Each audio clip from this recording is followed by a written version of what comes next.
യുപിയിലെ സഹാരൻപൂരിലുള്ള ഒരു ചെറിയ കടയുടമ കൈക്കൂലിക്കാരനായ ഉദ്യോഗസ്ഥനെ കുടുക്കിയ വാർത്തയുടെ വിശദാംശങ്ങൾ താഴെ നൽകുന്നു. അഴിമതിക്കെതിരെ ഒരു സാധാരണക്കാരൻ നടത്തിയ പോരാട്ടമെന്ന നിലയിലാണ് ഈ വാർത്ത വൈറലായത്. യുപി അഴിമതി വാർത്ത. ചെറിയ കടയുടമയുടെ വലിയ പോരാട്ടം. കൈക്കൂലിക്കാരൻ കുടുങ്ങി. സ്ഥലം നക്കൂർ തഹസിൽ, സഹാരൻപൂർ, ഉത്തർപ്രദേശ്. സംഭവത്തിന്റെ സംഗ്രഹം. പ്രശ്നം, തന്റെ കടയുമായി ബന്ധപ്പെട്ട ഒരു ഔദ്യോഗിക കാര്യത്തിനായി തഹസിൽ ഓഫീസിലെത്തിയതായിരുന്നു പരാതിക്കാരനായ കടയുടമ.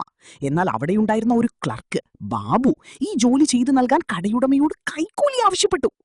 കടയുടമയുടെ നീക്കം. പണം നൽകാൻ തയ്യാറാകാതിരുന്ന കടയുടമ വിജിലൻസ് അല്ലെങ്കിൽ ആന്റി കറപ്ഷൻ വിഭാഗത്തെ, ആന്റി കറപ്ഷൻ യൂണിറ്റ്, രഹസ്യമായി വിവരം അറിയിച്ചു. കെണി, ട്രാപ്പ്. വിജിലൻസ് സംഘം നൽകിയ നിർദ്ദേശപ്രകാരം കടയുടമ ഓഫീസിലേക്ക് പണം നൽകാനെത്തി.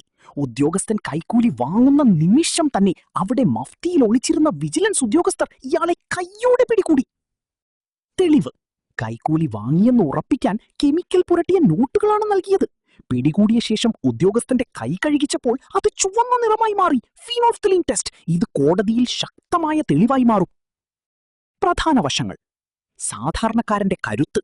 പണമോ സ്വാധീനമോ ഇല്ലാത്ത ഒരു ചെറിയ കടക്കാരനും വിചാരിച്ചാൽ അഴിമതി നിറഞ്ഞ സിസ്റ്റത്തെ പൂട്ടാൻ കഴിയുമെന്ന് ഈ സംഭവം തെളിയിക്കുന്നു.